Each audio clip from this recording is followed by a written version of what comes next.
Bismillahirrahmanirrahim. This is our second online lecture, chapter number 1, magnetic circuits and magnetic materials.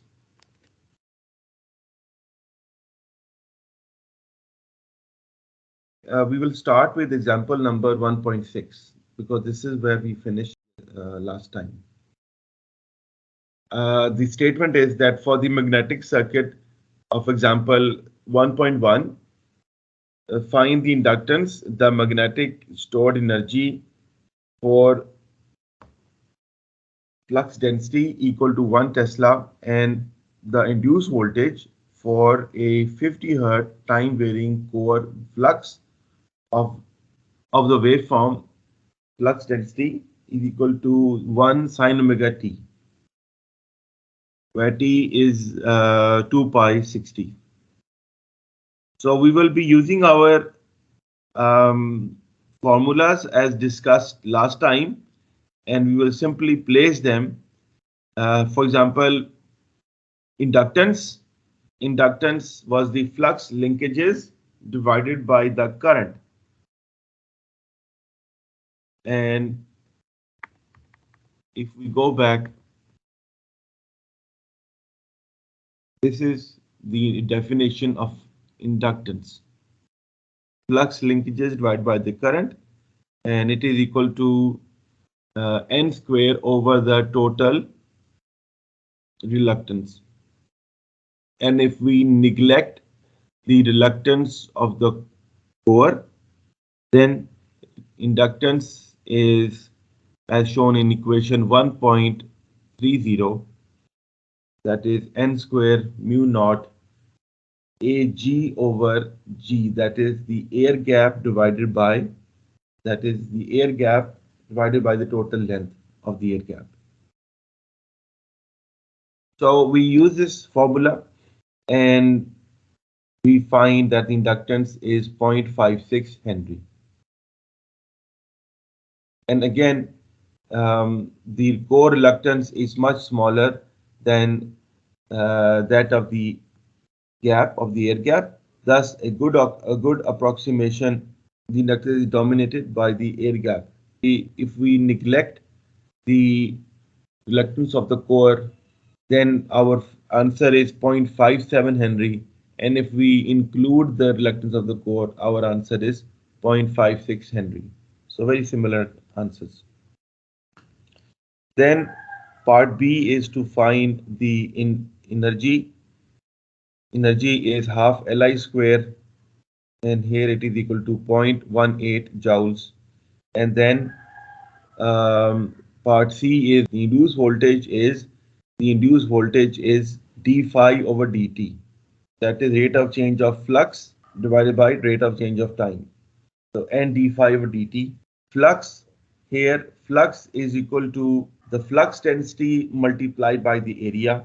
So area is constant, therefore we can write NA into dV over dt, and this leads to the number of turns is 500 from the statement.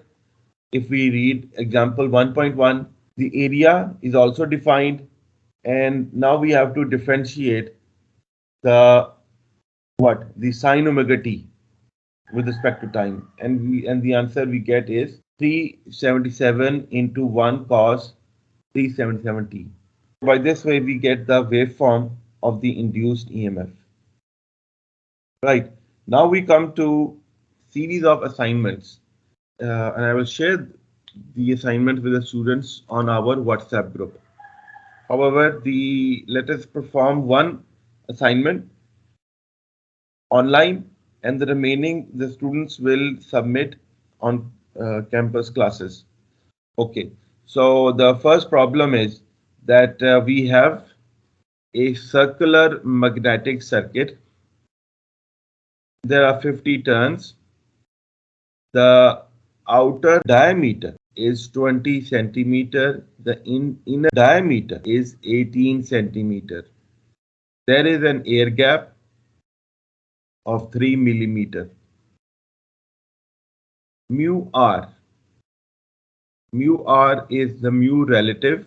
It is 4000 and the area, cross-sectional area is 1 centimeter square.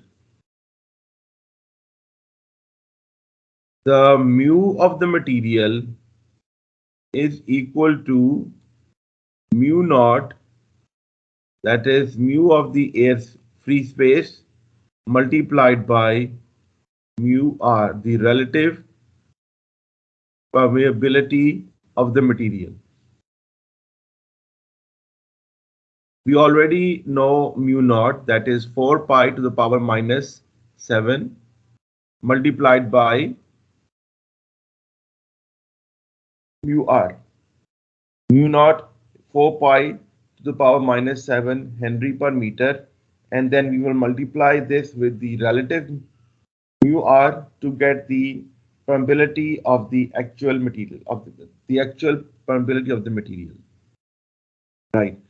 Then uh, current flowing is 10 ampere, number of turns is 500, mu r is 4000, and area, cross-sectional area is 1 centimeter square.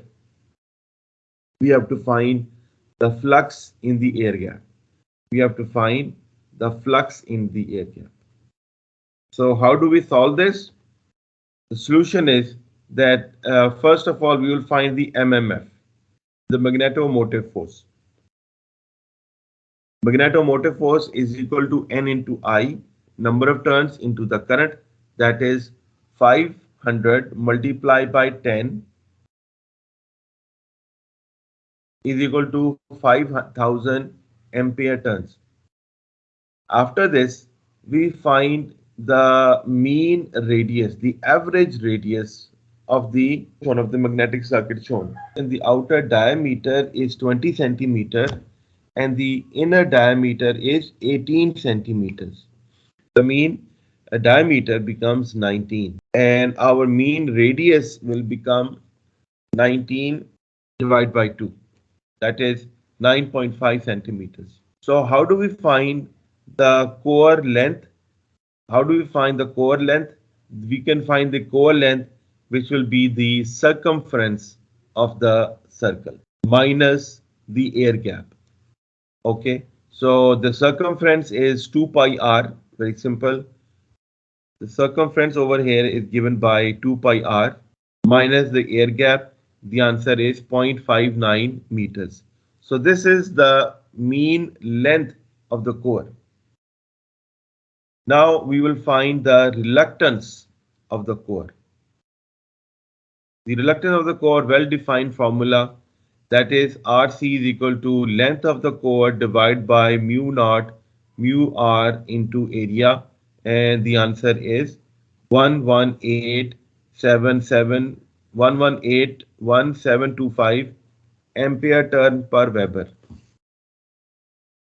After this, the length of the air gap is 3 millimeter or 0.003 meters.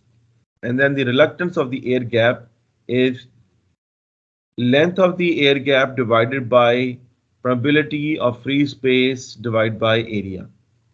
And the answer is 23873,241 ampere turn per Weber. The total reluctance is the sum as shown over here, and then the flux formula is flux is equal to the MMF divided by the total reluctance. We already have calculated the MMF. We divide the MMF by the total reluctance as shown over here, and we find the flux. The flux is 1.99 to the power minus 4 Weber. Now we come to our new article. This is 1.3, the properties of magnetic materials.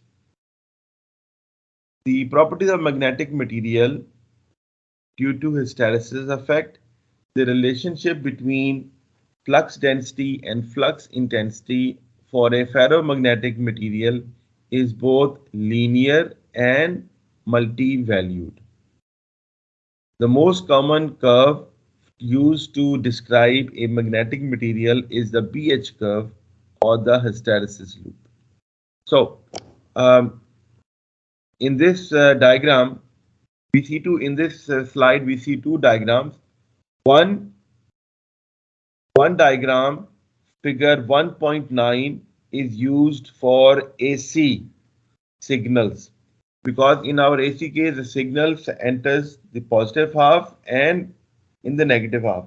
So during the positive half, the characteristic of the magnetic material will be observed in the first and the second quadrant. In this diagram, in figure 1.9, what we have is we have the magnetic intensity on the x-axis and magnetic density on the y-axis. Our magnetic properties, they follow a curve which is called the BH curve.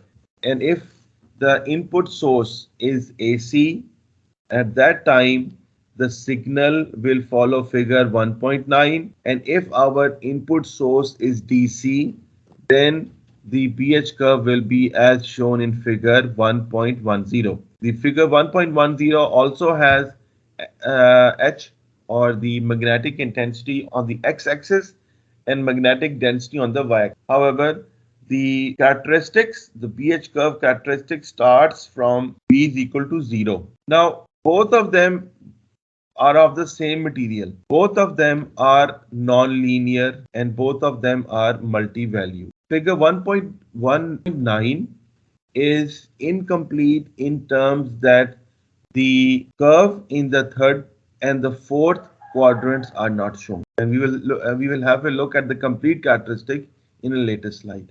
Here, the BH curve is written that it is nonlinear. However, we have already seen that the relation between B and H is B is equal to mu times H.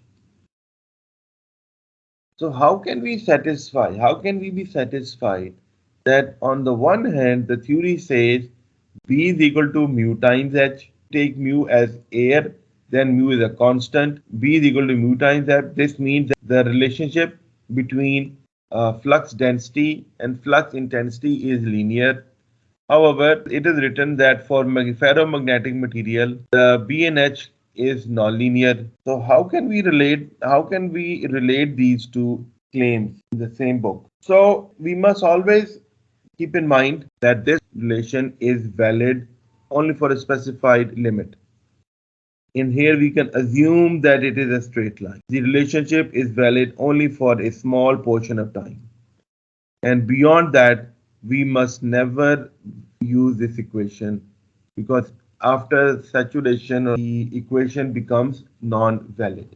So what we learn from here is that we have to use ferromagnetic material in the saturation region, and in this saturation region, our formula, our relationship is valid. Beyond saturation, the equation, the mathematical formula, they become non-valid. Figure 1.13 shows the complete hysteresis loop. In figure 1.13, H, the magnetic intensity is on the x-axis and magnetic density is on the y-axis. This is the complete characteristic of the BH curve in all four quadrants. Now this BH curve means that the input signal is an AC signal. Therefore, we are having a continuous loop. The loop is always continuous, and there are various properties in this loop that we would like to discuss. Well, while working with magnetic material, there are losses in the core itself. These are called core losses, and they will occur when we give AC signal. Achha. So what are the losses? First and second are hysteresis losses and eddy current losses. There are two losses, hysteresis losses and eddy current losses. What is hysteresis losses? Hysteresis losses is that in the ferromagnetic core, there are a finite number of domains. Domains are small, very small unit level magnets. They have one north and one south. Now, when we change the signal, we are changing the magnetic field. And as the magnetic field changes from positive to negative, these domains they rotate 360 degrees. And while we are changing the field from positive to negative, then these domains they will rotate 180 degrees. Okay, so when these domains they rotate, they collide with each other and they dissipate heat energy. This loss is called hysteresis loss. And the gray area shown in the diagram, the gray area shown in the diagram represents the hysteresis loss in one cycle. The gray area shown shows the hysteresis loss in one cycle because our signal is AC. There will be a particular frequency. Now, to determine hysteresis loss, there are empirical formulas. Empirical means that there is no derivation. These formulas are abstracted from experience. The empirical formula for hysteresis loss is pH. This is the hysteresis loss per unit volume. Is kh P maximum to the power n into the frequency,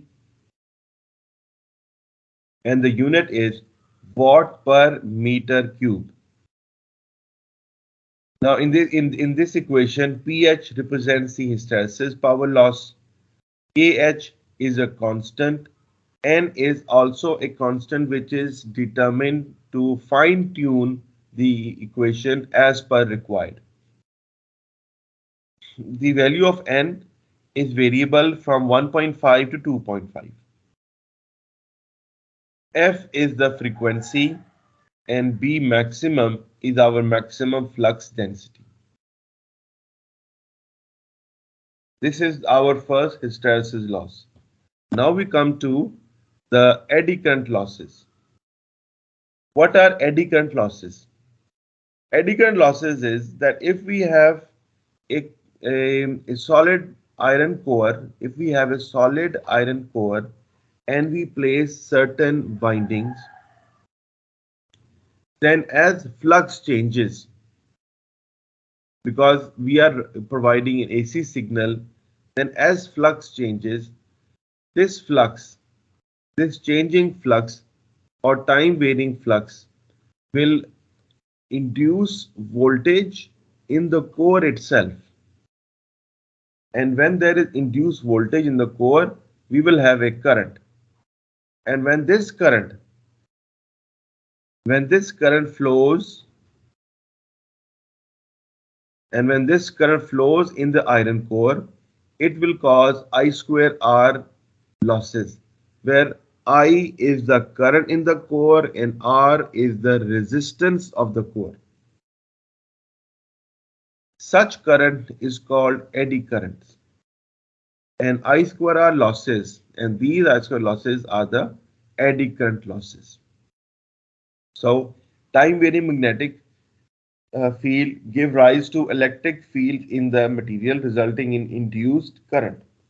These induced current cause eddy current losses. These losses can be reduced by using thin sheets of laminations of the magnetic material. Now the solution is that instead of using one block of iron, we use thin sheets of iron. In the second diagram, there are thin sheets of diagram. And so what is the benefit? Now the benefit is that now when we are using thin sheets or lamination sheets, thin sheets with laminations. What is lamination? Lamination means that the iron sheet is covered with insulation material on both sides.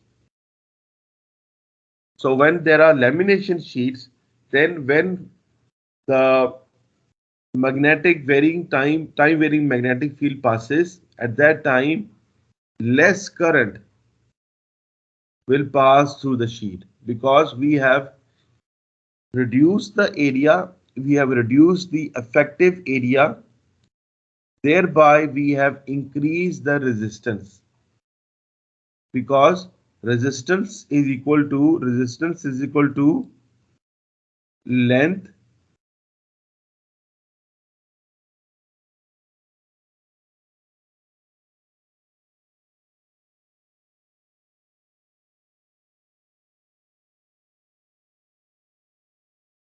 length into mu length into resistivity divided by the area. Resistance of a material is given by the length multiplied by resistivity divided by area. If we increase the area, then we will decrease the resistance. Likewise, if we decrease the area, which what we have done right here, we have decreased it by using lamination sheets, we have decreased the area, thereby we have increased the resistance. And when we increase the resistance, now less current will flow in each lamination sheet, thereby less losses will occur. This is a phenomena we cannot eliminate it 100%. However, we can attenuate it, or we can mitigate it, or we can reduce it. So, so practically in the second diagram shows the lamination sheet used in transformers. Here we see the lamination sheet of the core, and here we see a transformer with various number of lamination sheets. These lamination sheets are serving only one purpose, that is to decrease the eddy currents. Now the empirical formula for eddy current losses is given over here. PE is equal to KE P maximum to the squared into frequency squared, where BE represents the eddy current losses per unit volume. KE is a constant depending on the core material and lamination thickness. B maximum is the maximum flux density, and F is the operating frequency.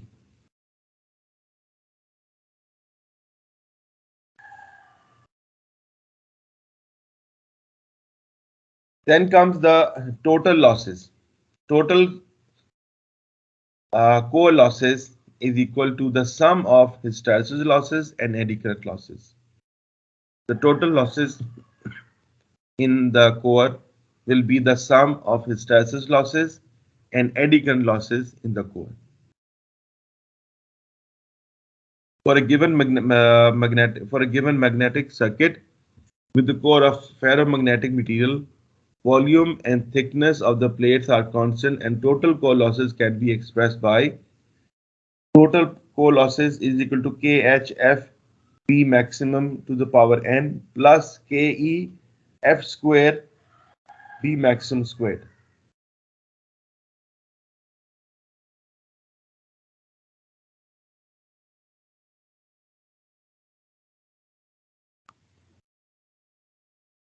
Right, after this, we will come to article number 1.4. This is the AC excitation. What is AC excitation? AC excitation is that in AC power systems, the waveforms of flux, the waveform of voltage and flux closely approximate sinusoidal functions of time. This section describes the excitation characteristics and losses associated with steady state AC operation.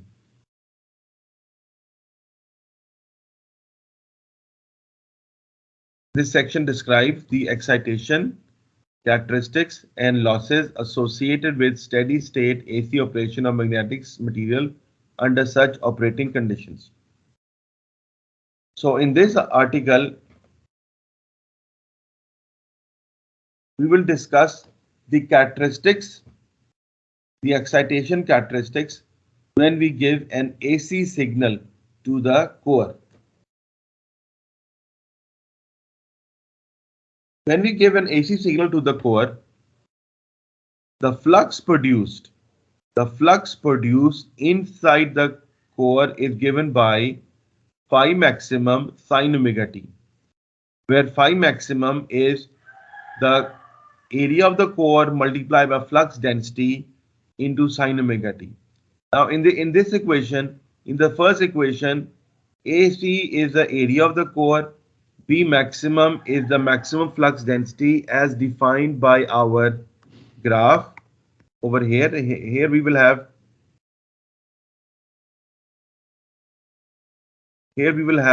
the maximum, somewhere we will have the maximum flux density, or we can over here we can have the maximum flux density.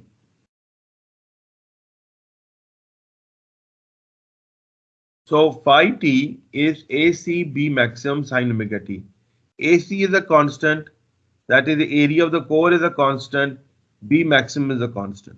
So the constant terms are written on one side and then sin omega t. The flux is changing in nature, sin omega t, where omega is the angular frequency and is equal to 2 pi f. F is the frequency. Right, so we have a changing flux, and the function of the flux is AC B maximum sin omega t. So now what will be the induced EMF? The induced EMF will be that E is equal to d phi over dt. E is equal to n d phi over dt.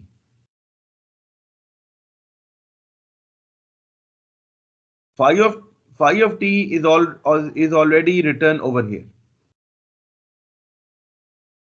This is phi of t. Now the induced EMF. Where is this induced EMF? There is only one winding, so this winding will have an induced EMF. And the value of this induced EMF is n d phi over dt. When we differentiate the flux with respect to the time, we get induced EMF equal to omega n d phi maximum cos omega t. This phi maximum is simply B maximum into the area of the core. N is the number of turns, and omega we got by solving the sin omega t. D sin omega d by solving d sin omega t over omega t. D sin omega t over dt. The result is induced EMF is equal to E maximum cos omega t. E maximum, where E maximum can be written as 2 pi f. ये 2 pi f कहाँ से आ गया? This 2 pi f is coming from omega. N is number of turns.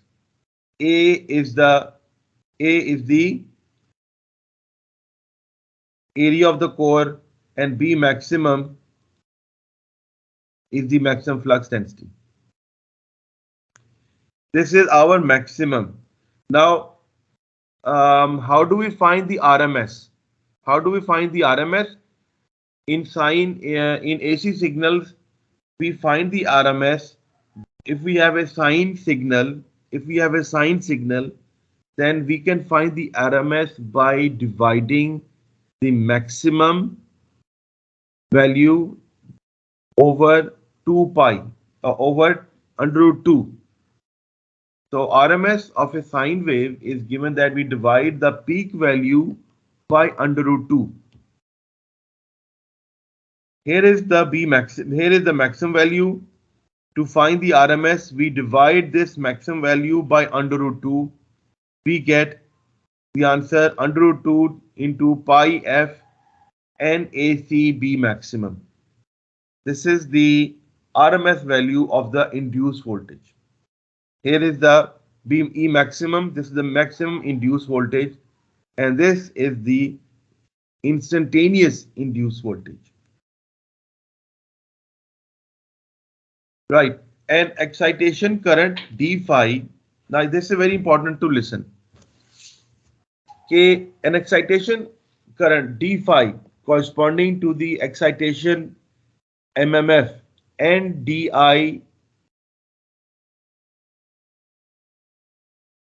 is required to produce flux phi t in the core. Because of the non-linear magnetic properties of the core, the excitation current corresponding to sinusoidal will be non-linear also. ये जरा सब बात गौर से देख लें कि first of all, we discussed in article 1.3 that the BH curve in ferromagnetic materials is non-linear. Okay. So and in for this we are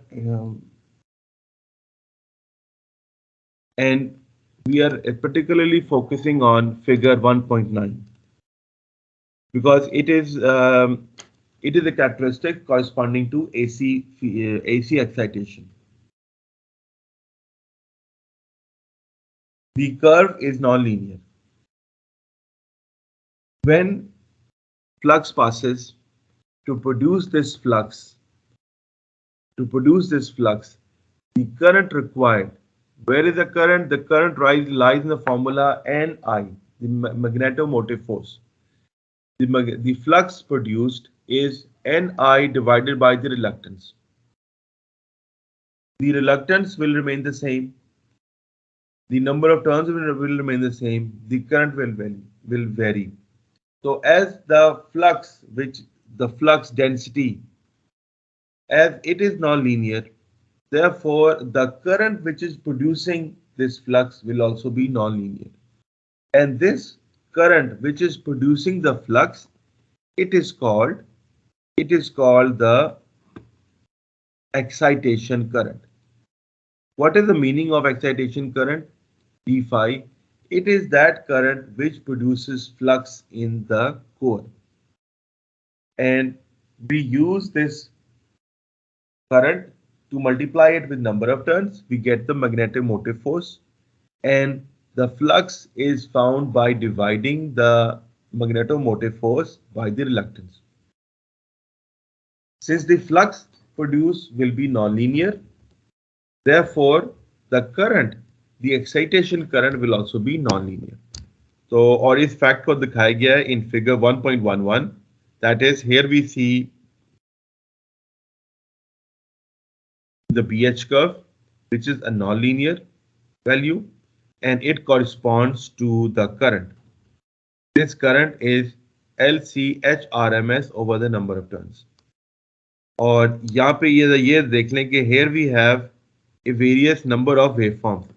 First waveform is the induced voltage.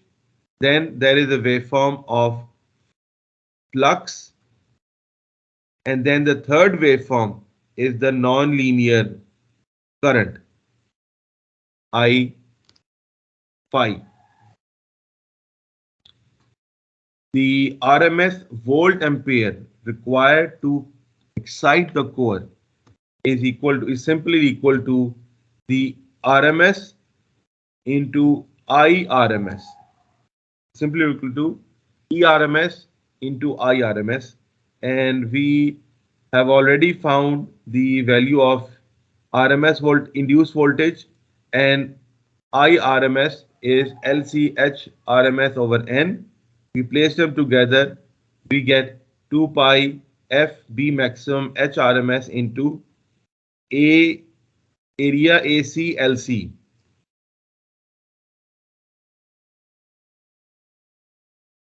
Now, in this equation, we can recognize that the product ACLC can be seen to be equal to the volume of the core, and hence the RMS exciting volt ampere required to excite the core with sinusoidal can be seen to be proportional to the frequency of excitation, the core volume, and the product of peak flux density and the RMS field intensity.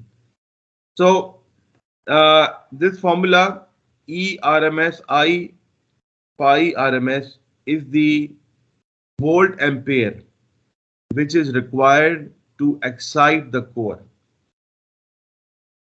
and it is equal to or it is proportional to the frequency of excitation, the core volume, the product of peak flux density, and the RMS field intensity. This is the AC excitation.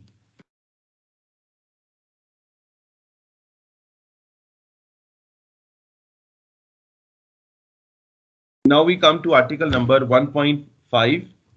This is the permanent magnets. Permanent magnets are magnets which do not require any number of turns or currents to make them a magnet. Permanent magnets have what is called residual flux. Residual flux, the term residual flux or residual magnetism, which is also called remanence, corresponds to the flux density which would remain in a section of the material if the applied MMF were reduced to zero. That if we do not apply any MMF, that is, if we do not apply any Ni, will there be flux? If there is flux without the presence of any current, then the material is a permanent magnet. And we say that there is a residual flux. And then the importance or the significance of residual magnetism is that it can produce magnetic flux in a magnetic circuit in the absence of external excitation, such as produced by binding currents. So, residual flux is a flux that remains or it exists without the need of excitation current. So in this diagram, we see the BH curve. We see the four quadrants of the BH curve. The H is in the x-axis and B is on the y-axis. So first thing, I would like all the students to answer. It is written saturation. And in the first quadrant, it is written saturation over here. At this point, saturation. And in the third quadrant, at this point, again, saturation. So what is the meaning of this saturation and why do we see two arrows on the opposite side?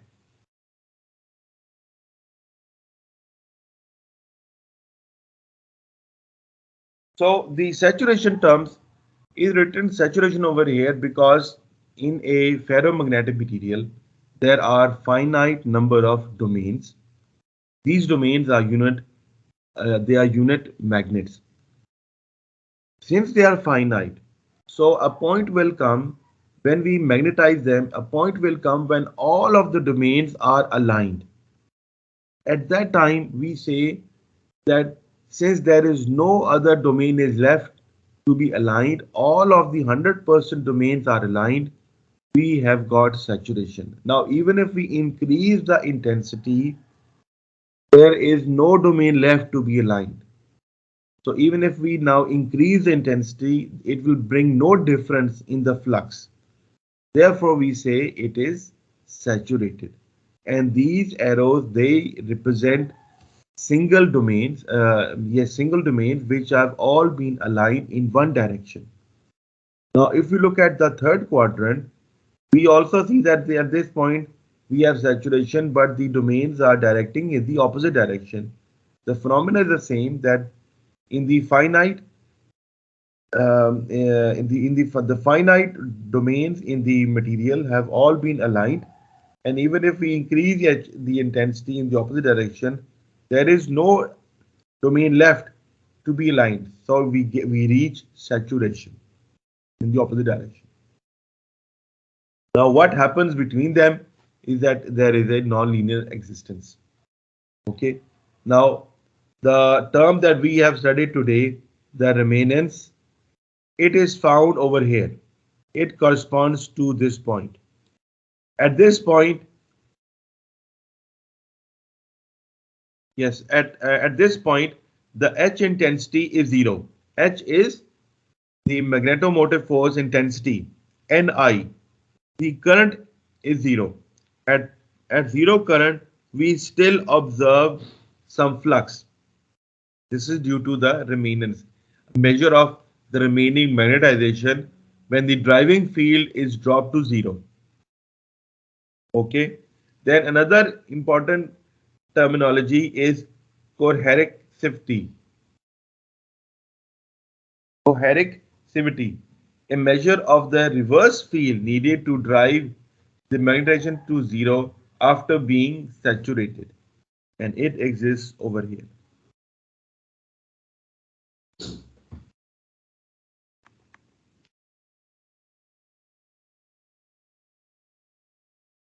Okay, so a useful measure of the capability of the permanent magnet material is known as the maximum energy product. This corresponds to the largest magnitude of BH product B dot H found in the second quadrant of the material's hysteresis loop. It can be seen from equation. The product of BH has a dimension of energy density joules per cubic meter. The density, the flux density in air of the magnetic, if that is at a B of the air gap, is equal to AM BM over air gap. And it can be found that the H intensity is GH over is equal to minus length divided by the gap over the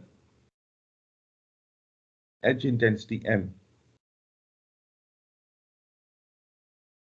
We can multiply mu naught to obtain the flux density, and this equation leads to equation number 1.58, where LMAM is the volume of the magnetic path and G into AG is the volume of the air gap, where and the H in magnet is negative.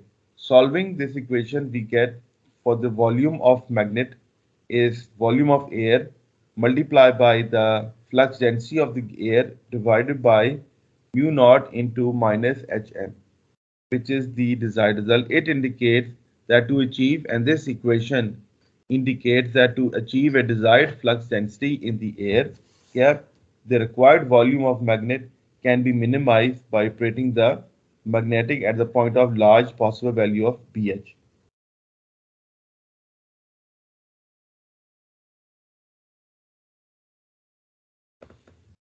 And this is the volume required.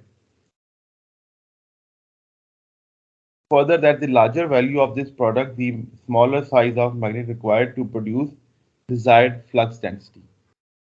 That is, larger the value of this product, the smaller the size of magnet required to produce desired flux density. Hence, maximum energy product is a useful parameter measure for a magnet material and maximum energy, and it is often used as a tabulated figure of merit on data sheets of permanent magnet. It is often found as material. As a practical matter, this results applies to many practical engineering applications where the use of a permanent magnet material with the largest available maximum energy product will result in smallest required magnet volume.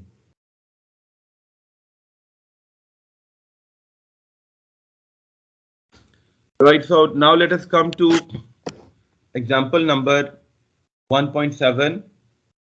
Assume that the core material in figure in example 1.1 is M5. This is the this is the commercial name of a certain electrical sheet, which has DC magnetization curve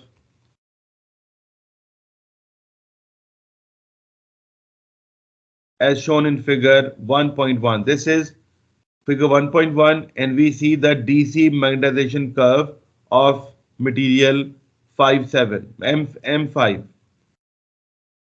Find the current required to produce flux density equal to 1 Tesla.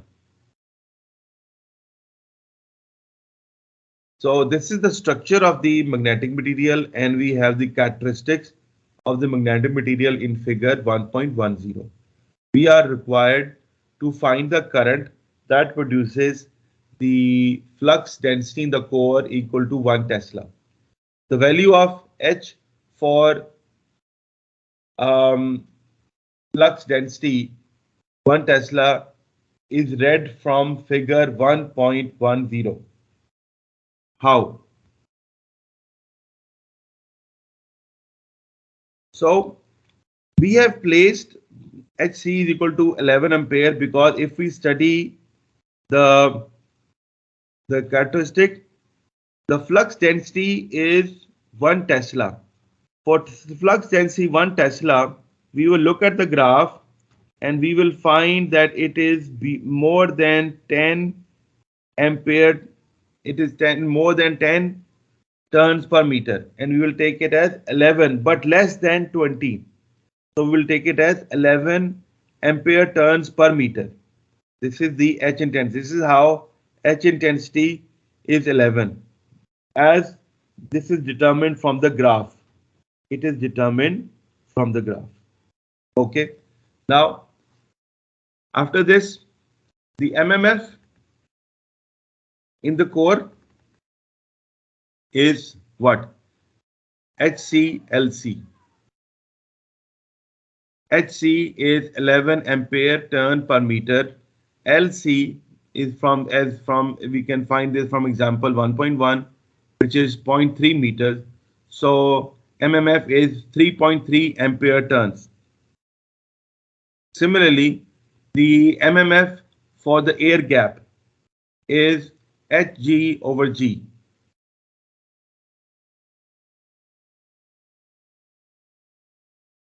Magnetic field density in the air gap is also 1 Tesla.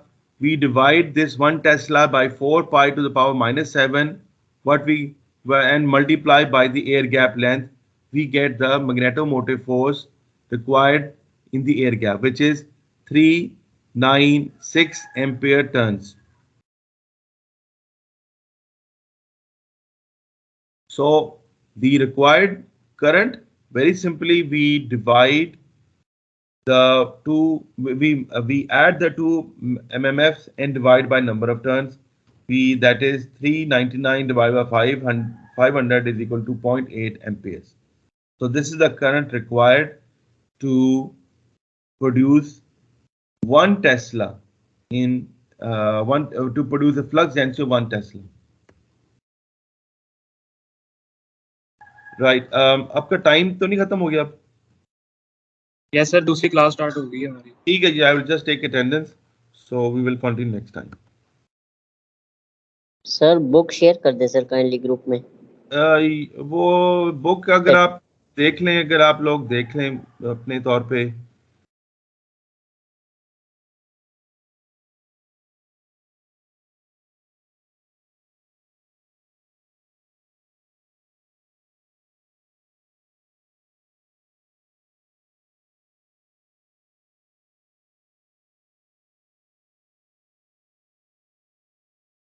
Okay, my dear students, I have downloaded the attendance. Thank you very much. Assalamu alaikum.